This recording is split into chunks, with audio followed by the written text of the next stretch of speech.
L'invité de ce Smart Impact est avec nous au duplex, Aïssa Laroussi. Bonjour, bienvenue. Vous avez créé Enki en 2020. C'est quoi le modèle? C'est quoi le principe?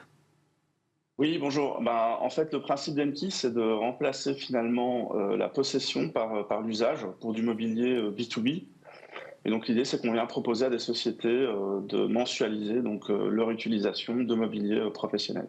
Donc c'est un modèle d'abonnement, une sorte de leasing, c'est ça? Exactement. Est-ce que c'est un modèle qui est duplicable dans d'autres secteurs? Probablement, oui, on voit pas mal de secteurs aujourd'hui qui migrent vers ce qu'on appelle un peu la subscription economy. Donc on loue de plus en plus, on paye pour l'usage plutôt que vraiment la possession. Et donc ça a pas mal d'avantages, notamment au niveau durabilité, où en fait on inverse un peu le système de pensée qu'on a eu pour ces quelques dernières années, qui est justement cette problématique d'obsolescence programmée. Où ici, en fait, l'idée, c'est vraiment de prolonger au maximum la durée de vie des produits, quoi. Prolonger la durée de vie des produits, passer de la possession à l'usage, avec évidemment un impact environnemental que l'on comprend. Ce chiffre, 11 millions de tonnes de mobilier par an, finissent dans les décharges européennes. C'est un chiffre européen, ça représente 45 millions de pièces. C'est quoi? Est-ce que c'est un secteur gourmand en matières premières, le secteur du mobilier? Expliquez-nous. Oui, tout à fait. C'est clair qu'on utilise beaucoup de bois, beaucoup de métaux, etc. Donc c'est un secteur qui est à la fois gourmand en matières premières, mais qui, comme vous l'avez dit, aussi génère énormément de déchets. Et tout ça est évidemment lié à ce qu'on appelle le fast furniture, donc qui est vraiment ce mobilier qui n'est pas vraiment conçu pour durer. Donc aujourd'hui, on estime qu'en moyenne, le fast furniture, qui représente quand même une majorité du mobilier qui est utilisé aujourd'hui, a une durée de vie qui est de 3 à 5 ans maximum, alors qu'on sait que finalement des matières premières comme du bois et ainsi de suite, on pourrait les faire durer au moins 25 ans, voire plus, quoi. Et donc c'est vraiment ce que nous on essaie de faire ici avec Enki, et du coup ça a plusieurs avantages, à la fois au niveau du prix, puisque finalement si un meuble est conçu pour durer 20-25 ans et que du coup, il va avoir différentes utilisations. Donc peut-être qu'une entreprise va l'utiliser 5 ans, une autre encore 5 ans, et ainsi de suite. On va pouvoir à la fois réduire le coût et offrir plus de flexibilité, quoi. Mais ça veut dire que Enki, ça fonctionne comment? Comme une sorte de catalogue? Vous avez des marques partenaires? C'est ça. Donc on a des marques partenaires qui sont des fabricants européens qui donc ont, si vous voulez, des modèles de meubles qui sont vraiment conçus pour durer, qui sont réparables facilement, etc. Et l'idée, c'est comme je viens de l'expliquer, donc c'est que nous, on va vraiment partir sur du mobilier qu'on va faire durer très longtemps. Et donc à l'utilisation, peut-être que finalement, sur la durée de vie totale d'un meuble, qui disons est 25 ans, il peut y avoir 3 ou 4 utilisateurs différents. Et donc, c'est ces 4 utilisateurs qui vont se répartir le prix.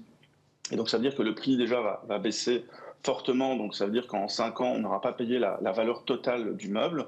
On aura accès à un mobilier qui est de bien meilleure qualité, puisqu'on va partir sur quand même des matériaux comme du bois massif ou vraiment des choses qui sont très qualitatives et très durables. Et puis, ça va offrir plein de flexibilité, puisque ce modèle d'abonnement a aussi l'avantage de pouvoir faire évoluer son mobilier, de ne pas être confronté à devoir s'en débarrasser au bout d'un moment. C'est ce qui se passe malheureusement trop souvent, c'est que les plans changent et les besoins évoluent. Et donc, du coup, on s'en débarrasse malheureusement trop facilement. Donc, l'idée, c'est vraiment d'apporter ce changement-là. Donc, nous, à long terme, on estime que il est possible qu'au moins 50% de l'utilisation professionnelle du mobilier passe sur un modèle comme ça d'abonnement, quoi. Mais aujourd'hui, c'est encore marginal d'une certaine façon. Et je rajoute à ma question, les marques qui sont vos partenaires, qu'est-ce qu'elles pèsent par rapport à cette fast furniture dont vous parliez tout à l'heure? On estime aujourd'hui que le fast furniture, c'est au moins 50 à 60% quand même, hein, donc c'est assez considérable. Et donc je pense que l'idée, c'est qu'avec des modèles comme nous, on va aussi faire évoluer la manière dont on fabrique le mobilier pour du mobilier de meilleure qualité, plus durable, etc. Donc je pense qu'on peut vraiment avoir une influence grâce à ce modèle sur la Pardon, conception. vous l'avez évoqué, mais ça suppose aussi une conception différente, une éco-conception du mobilier en question. C'est-à-dire que ces marques, elles ont elles aussi évolué ces dernières années? Oui, je pense qu'il y a une évolution du secteur tout entier. On le sait, il y a pas mal de pression, notamment au niveau des gouvernements. Vous connaissez bien la loi AGEC en France, mais il y en a d'autres en Europe qui vont vraiment de plus en plus en fait forcer à la fois les consommateurs, mais aussi les fabricants dans leur processus de fabrication à créer des produits qui sont plus durables, qui sont plus facilement réparables, qui sont plus facilement démontables, etc., etc. Et donc aujourd'hui, on sent très fort cette évolution, et je suis convaincu que voilà, que les modèles comme le nôtre vont continuer à influencer les fabrications dans cette direction, quoi. Ouais, à propos du recyclage du mobilier, ces chiffres, c'est un chiffre qui date de 2021, sur les 3 300 000 tonnes d'éléments d'ameublement mis sur le marché, 1 200 000 collectés par la filière, taux de valorisation globale qui est quand même assez élevé, 93,5% en 2021. C'est-à-dire que la loi AGEC, elle commençait à faire ses effets, mais pas forcément à plein. Donc ça veut dire qu'on continue de progresser sur cette valorisation, recyclage du mobilier. C'est un peu contradictoire ces chiffres avec ce que vous disiez tout à l'heure sur la fast furniture. Oui, globalement, en tout cas en Europe, on parle de 3% seulement qui est recyclé, donc de l'ensemble du parc mobilier. Donc je pense qu'on est encore loin d'un secteur qui est vraiment sain à ce niveau-là. Mais effectivement, il y a plein d'initiatives qui aujourd'hui participent à faire évoluer tout ça. Quand on parle de 1 200 000 tonnes collectées par la filière, valorisation globale, ça peut être quoi la valorisation? C'est peut-être pas forcément de réutiliser un meuble dans le cadre qui est le vôtre.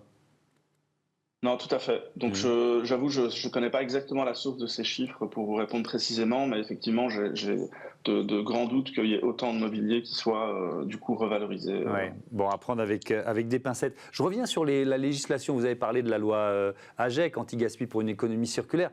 Il y a aussi une directive européenne qui est entrée en vigueur, qui s'applique étape par étape aux entreprises, depuis les très grandes jusqu'aux PME cotées. C'est évidemment la CSRD, le bilan extra-financier. Est-ce que vous voyez déjà un effet de ce nouveau règlement européen sur des grands groupes qui veulent finalement améliorer ce bilan extra-financier en justement passant d'un modèle d'achat à un modèle d'abonnement sur le mobilier? Ouais, alors peut-être pas tout de suite chez nous par rapport à l'abonnement. Par contre, ce qu'on constate, c'est que le secteur du mobilier de seconde main, spécifiquement sur le segment B2B, est en très forte accélération. Donc aujourd'hui, on dit que c'est 3 fois l'accélération du mobilier neuf, donc en B2B. Et c'est plus important également que le mobilier d'occasion pour le particulier, quoi. Donc on parle par exemple pour le particulier, on est à 5 à 6% de taux de croissance annuel, donc de la seconde main. Là où pour les entreprises aujourd'hui, on est à du 9,1%. Donc ce qui veut dire qu'il y a un vrai effet des entreprises qui cherchent justement à réduire leur impact, notamment par le seconde main, qui je dirais est un petit peu le premier réflexe. Et c'est un marché qui est un peu plus mature par rapport à ce que nous on fait aujourd'hui. Mais donc voilà, donc il y a une vraie dynamique, il y a un vrai besoin. On le sent aussi auprès des architectes, parce que nous on travaille pas mal avec des architectes, des designers d'intérieur, qui nous demandent de plus en plus en fait de pouvoir réaliser des projets complètement à partir du mobilier de seconde main, quoi. Mais ça veut dire que la croissance du mobilier de seconde main, elle se situe où par rapport à la croissance du mobilier neuf? C'est 3 fois supérieur. Donc aujourd'hui le neuf c'est 3% à peu près, et on est à 9 sur du coup le mobilier de seconde main en B2B. Donc c'est vraiment, oui, en B2B, c'est important de le spécifier. Vous l'avez créé l'entreprise en 2020, on est bientôt à 5 ans d'existence. Vous en êtes où? Vous avez des ateliers de réparation? Comment vous fonctionnez? Alors pour l'instant, nous on est surtout sur la partie donc abonnement. Donc on a mis à peu près 5 millions d'euros de valeur de mobilier jusqu'à présent, donc sur ces 5 ans. Et là l'idée c'est effectivement on va élargir donc notre modèle, puisque jusqu'à présent on faisait du mobilier neuf, donc de qualité, donc par abonnement.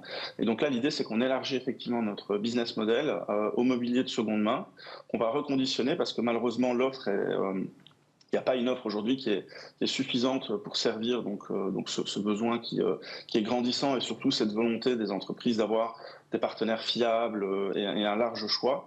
Et donc notre objectif, c'est vraiment de répondre à cette demande. Et donc on compte ouvrir 2 ateliers de reconditionnement, donc un premier proche de Paris et un deuxième à Londres pour démarrer.